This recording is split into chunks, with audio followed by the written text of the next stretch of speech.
Assalamualaikum warahmatullahi wabarakatuh. Kami dari kelompok 1 hari ini akan membahas dan menjelaskan mengenai kegiatan praktikum material konstruksi yang sudah kami lakukan di minggu-minggu sebelumnya. Kami akan menerangkannya melalui PPT ini. Sebelum itu saya perkenalkan diri dulu, nama saya Sintarida sebagai moderator dan narator, dan rekan-rekan saya Prasetya Dwi Kurniawan, Krishna Rizza Maulana, Rian Rizky, Paulinda Nafiska, dan Andrian Dimas sebagai narator.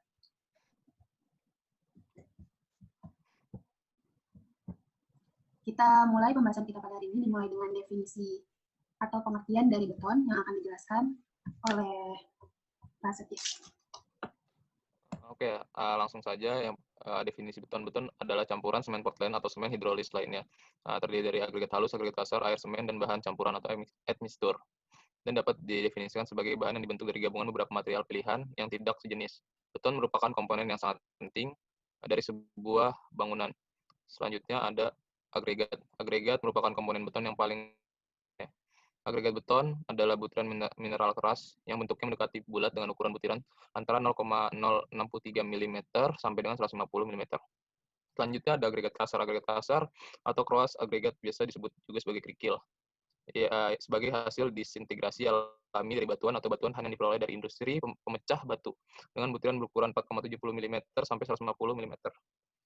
Selanjutnya ada agregat halus. Agregat halus itu berupa pasir yang disintegrasi alami dari batuan-batuan atau berupa pasir batuan yang dihasilkan dari alat pemecah batu. Ukurannya 0,063 mm sampai dengan 4,76 mm. Terus selanjutnya ada semen. Semen adalah bahan pelekat kimia yang memberikan pengerasan terhadap material campuran lainnya menjadi suatu bentuk yang kaku dan tahan lama. Bahan alami seperti kapur dan tanah liat yang memiliki banyak keterbatasan. Sementara dapat semen diproduksi dalam kondisi terkontrol, dikemas, dan dapat dengan mudah diangkut di tempat yang diperlukan. Selanjutnya ada air. Air merupakan salah satu faktor penting karena air ini bereaksi dengan semen yang akan menjadi pasta pengikat agregat. Air berpengaruh terhadap kuat beton. Jika kelebihan air menyebabkan penurunan kekuatan beton, selain itu kalau kelebihan air akan mengakibatkan beton mengalami blending.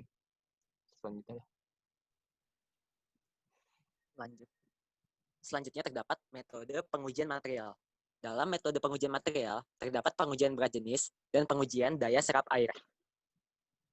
Pada metode pengujian material ini, terdapat dua bahan yang diuji, yaitu agregat kasar dan agregat halus. Pada pengujian berat jenis didapat dari massa agregat tersebut dibagi volume agregat tersebut. Atau bisa juga volume diganti dengan selisih berat benda uji kondisi jenuh kering di permukaan atau di udara dikurangi berat benda uji dalam air. Dalam perhitungan berat jenis agregat kasar, berat jenis curah agregat kasar didapat 1,48 gram per cm kubik. Yang kedua, pada berat jenis curah atau berat jenis jenuh kering permukaan di agregat kasar didapatkan nilai 1,62 gram per cm kubik. Lalu, pada berat jenis semu agregat kasar didapatkan nilai 1,69 gram per cm kubik. Selanjutnya, terdapat pengujian daya serap air untuk agregat kasar. Pengujian daya serap air agregat kasar dihitung dari berat benda uji pada kondisi kering atau di permukaan udara dikurangi berat benda uji kering yang setelah di oven. Lalu hasilnya dibagi dengan berat benda uji kering dalam oven. Lalu dikali dengan 100%. Pada penyerapan air agregat kasar didapatkan nilai 7,3%. Lanjut. Selanjutnya terdapat metode pengujian material agregat halus. Prosesnya sama dengan proses sebelumnya, hanya saja material yang digunakan adalah agregat halus.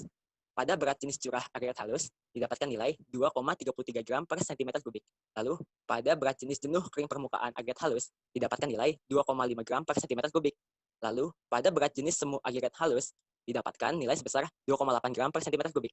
Lalu, untuk nilai penyerapan air agregat halus didapatkan nilai sebesar 7,1%.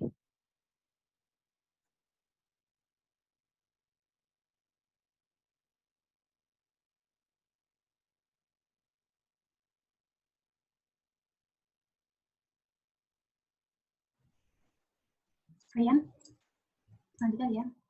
Oh ya, sorry, tadi kemit, maaf. Untuk metode pengujian material berikutnya adalah berat isi.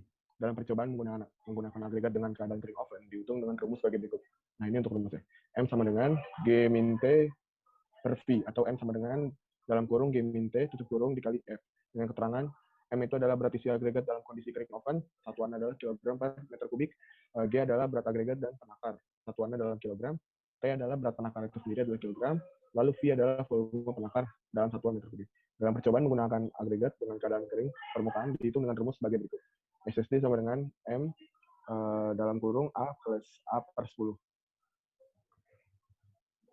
Lanjut, ada metode pengujian material dengan cara kadar lumpur. Kadar lumpur itu metode ini untuk mencari berapa persentase kadar lumpur dalam agregat. Jadi untuk perhitungannya ini kita lakukan percobaan. Jadi percobaan itu pertama kita ambil agregat halus, lalu kita timbang. Jadi kita untuk pengujian kali ini kita memakai agregat halus yang sebelum dicuci itu 450 gram. Lalu setelah agregat halus kita timbang, lalu kita saring. Dan material yang lolos saringan 2,5 itu sebanyak 419 gram. Lalu untuk mencari kadar kandungan lumpurnya itu tinggal kita persentase aja dari selisihnya. Ya, jadi selisihnya itu sebanyak 93,11%. Selanjutnya membahas tentang analisis saringan agregat kasar. Di sini hasil dan pembahasannya berupa tabel. Ukuran saringan 37,5 mm memiliki berat tahan 0 gram, persentase tahannya 0%, kumulatif berat tahannya 0 gram, kumulatif persentasenya 0%, dan persen lolosnya 100%. Dan begitu juga selanjutnya.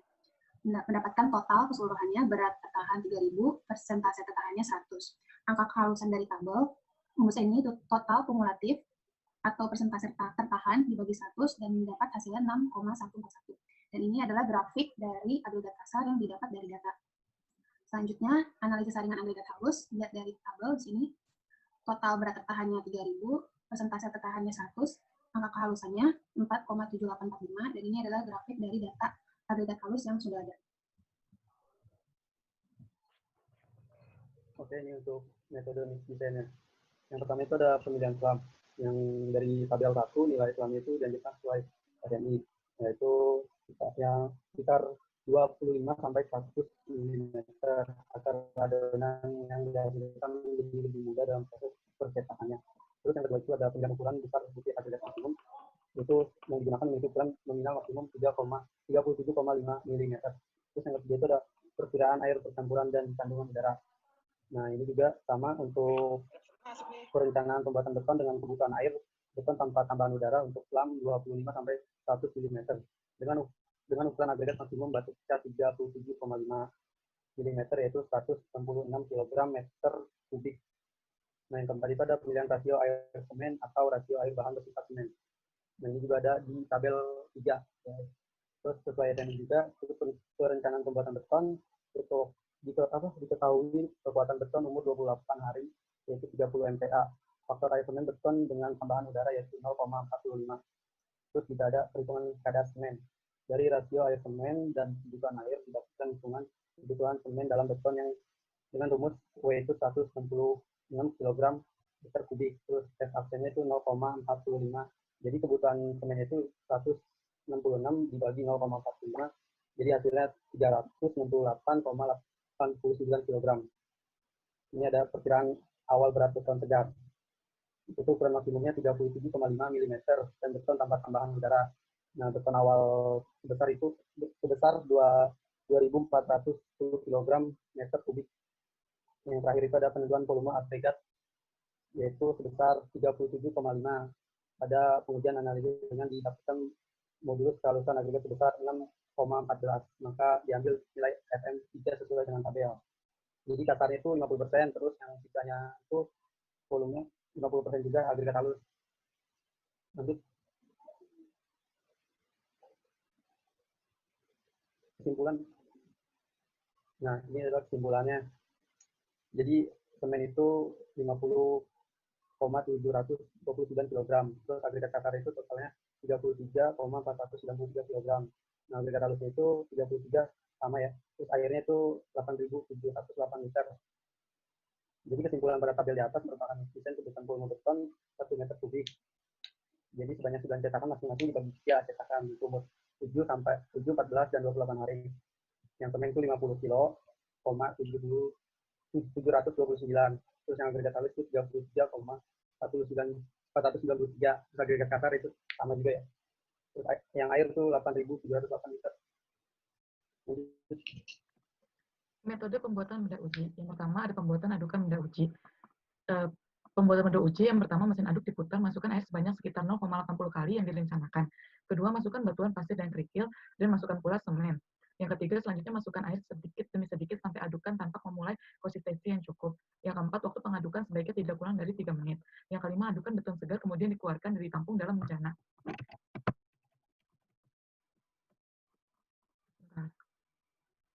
Selanjutnya ada penuangan benda uji. Langkah-langkahnya, yang pertama bersihkan cetakan, kemudian oles dengan oil. Yang kedua, tuang adonan benda uji sedikit demi sedikit dan rojok menggunakan batang besi. Dan cetakkan bagian luar dipukul menggunakan palu karet. Yang ketiga, ratakan permukaan adonan. Yang keempat, tempatkan cetakan yang berisi benda uji pada tempat yang kering dan aman dan biarkan benda uji mengeras selama 24 jam. Yang kelima, keluarkan benda uji silinder dan bersihkan dari kotoran yang mungkin menempel. Yang keenam, beri tanda benda uji silinder dan timbanglah. Yang ketujuh, letakkan benda uji silinder ke dalam wadah besar atau kolam yang berisi air, rendam benda uji silinder selama 7, 14, dan 28 hari. Kemudian untuk uji selam, prosesnya yang pertama basahi corong cetakan dengan air, kemudian letakkan di atas tatakan yang rata dan kering. Kemudian yang kedua, pengisian benda uji ke dalam cetakan dilakukan sebanyak 3 tahap. Setiap tahap mengisi sepertiga bagian dari cetakan sembari dirojok sebanyak 25 kali dan dipukul bagian luar. Ketiga, setelah corong terisi penuh, ratakan permukaan dan tunggu beberapa saat. Kemudian angkat corong dengan perlahan dan hati-hati hingga adonan beton tegak ke atas. Yang keempat, ukur penurunan puncak adonan beton dengan cara membandingkan antara puncak corong dan puncak adonan beton. Selisih tinggi yang dapat adalah hasil nilai selam. Lalu yang keempat, ada metode pengujian kuat tekan beton. Yang pertama, lapislah caping permukaan atas dan bawah benda uji dengan mortar belerang. Kemudian yang kedua, setelah lapisan rata cukup keras, taruhlah silinder beton ke dalam mesin uji tekan dan aturlah sehingga benda uji benar-benar berada di tengah-tengah blok penekan, baik blok tekan atas maupun bawah. Kemudian tetapkan beban tekan mulai dari 0 sampai sekitar 2/5 dari perkiraan kuat tekannya, dengan kecepatan sekitar 2 sampai 4 kg cm kubik tiap detik, dan kemudian lepaskan pembebanan. Setelah itu, benahi kembali letak penolak ukur perubahan panjang bila ada sedikit perubahan. Setelah itu, berikan pembebanan kembali secara terus-menerus 53 sampai mencapai sekitar 0,075 MPa. Catatlah besar perubahan penolak ukur. Lanjut, Sin. Hasil kuat tekan beton. Di sini kita ada 9 cetakan yang terdiri dari 7 hari, 3 uji umur 7 hari, 3 uji 14 hari, 3 uji 28 hari. Di sini kita mendapat yang pertama 17,903, yang kedua 17,302, yang ketiga 24,192, yang keempat 22,086, yang kelima 19,793, yang keenam 22,510, yang ketujuh 27,481, 28 30,352, yang terakhir yang umur 28 23,065. Selanjutnya. Hasil perhitungannya di sini luas penampang rumusnya seperempat pi d kuadrat, di mana mendapatkan hasil 17.662,5 mm persegi. Hasil kuat tekan beton umur 7 hari pada sampel pertama, P ini pressure, itu satuannya MPa, terus F-nya ini gaya Newton, yang A luas penampangnya. Nah, F-nya pada sampel pertama itu 227.900 dibagi 17.662,5 mendapat hasil 12,90 MPa. Pada sampel kedua, rumusnya masih sama, F-nya mendapatkan 5.600 dibagi 17.662,5 mendapatkan hasil kuat tekan 17,30 MPa. Pada sampel ketiga masih sama rumusnya, mendapatkan 427.300 Newton dibagi 17.662,5 mendapatkan hasil 24,19 MPa.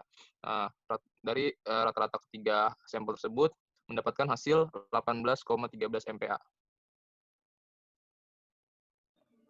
Untuk hasil kuat tekan beton di umur 14 hari, di sampel pertama kita mendapatkan F-nya itu 390.100, dan dibagi las penampangnya masih sama 17.692,5, dan hasilnya itu untuk kuat tekannya 22,08 MPa. Untuk sampel kedua, kita mendapatkan F-nya itu 349.600 Newton dengan penampangnya yang sama, dan hasil yang didapatkan kuat tekannya itu 19,79 MPa.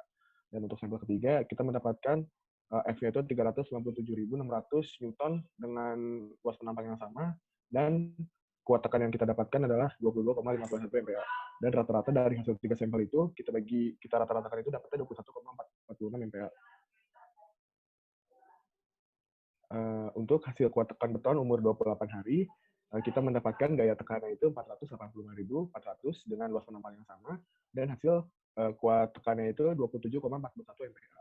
Untuk sampel kedua, kita mendapatkan gaya tekannya 536.100 Newton dengan luas penampang 17.662,5 masih sama, dengan kuat tekannya itu 30,35 MPa. Lalu untuk sampel ketiga, kita mendapatkan gaya tekannya itu 407.400 Newton dengan luas penampang yang sama, yaitu 17.662,5. Dengan kuat tekannya itu kita dapatkan 23,06 MPa. Dari rata-rata hasil 3 sampel di atas, kita mendapatkan hasilnya itu untuk kuat tekan ratanya itu 26,96 MPa.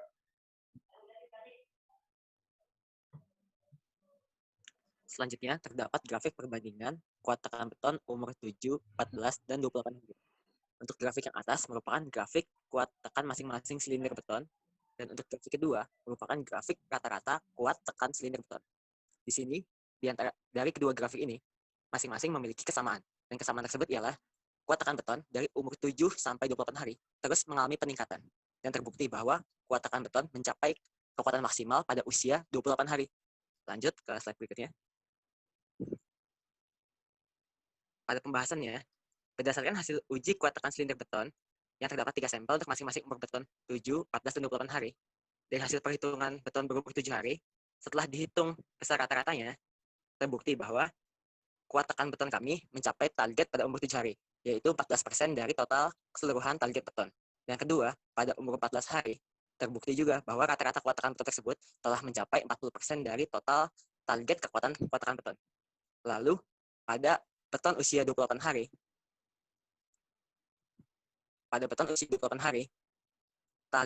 kuat tekan beton telah mencapai kekuatan sesuai target yang telah ditentukan. Jadi kalau dilihat dari grafik rata-rata uji tekan beton, kuat tekan beton dari umur 7, 14, dan 28 hari telah mencapai hasil maksimum.